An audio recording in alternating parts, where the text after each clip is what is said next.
Now on Action 2 News mid-morning, new details just into the newsroom about that police presence on Green Bay's east side last night, how officers say it came to a peaceful conclusion. Plus, new information about the major fine for a sawmill where a teenager died in Florence County. From WBAY TV, your first alert station, Action 2 News mid-morning starts now. Welcome to Action 2 mid-morning. I'm Charlie Sokaitis. Catherine is off this morning. Looking live outside in northeast Wisconsin, a very fine fall-like feeling in the air. Chief Meteorologist Steve Balon starts us off with the first alert forecast.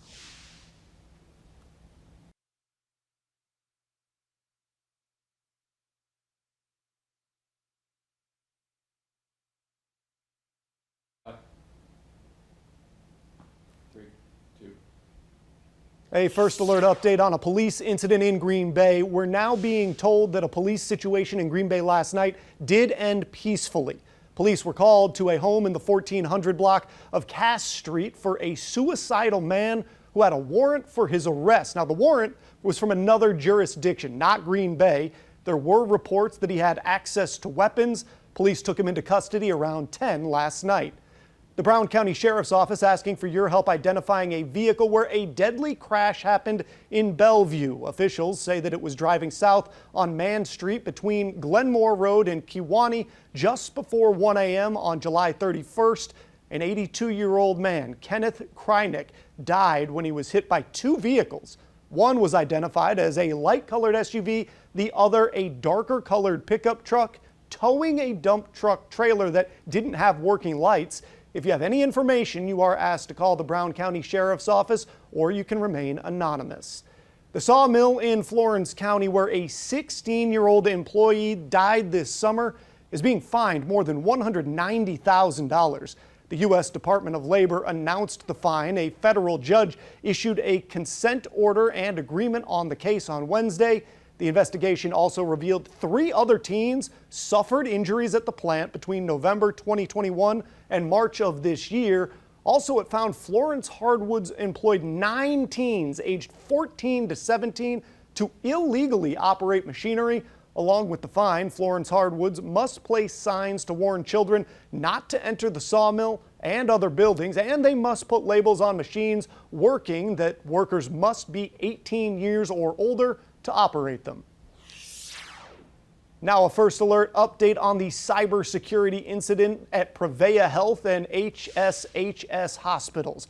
Prevea officials say that more phone numbers have been restored. That includes eye care, audiology, infectious diseases, dermatology, and several other department numbers that are now working. You can find the full list on our website. They say they're investigating whether any patient's sensitive personal information was involved. We will continue to get you the latest updates. Today is expected to be the final day of the trial for a Fox Cities man charged in a 40-year-old disappearance and murder case. John Andrews charged with obstructing an officer, a misdemeanor, after police say he lied about knowing Starkey Swenson or the possible location of his remains. Now, Swenson went missing in 1983. His remains weren't found until 2001 at High Cliff State Park. Several witnesses are expected to speak during today's trial in Calumet County. Action 2 News was in court as Swenson's daughter took the stand. So did Andrews' 92-year-old ex-wife, who was the center of a love triangle between Andrews and Swenson. We'll be back in court today. You can see our coverage at BAY.com tonight on Action 2 News. A warning to stop using a specific bicycle helmet. Aisha Morales is at the First Alert Safety Desk with details about the recall.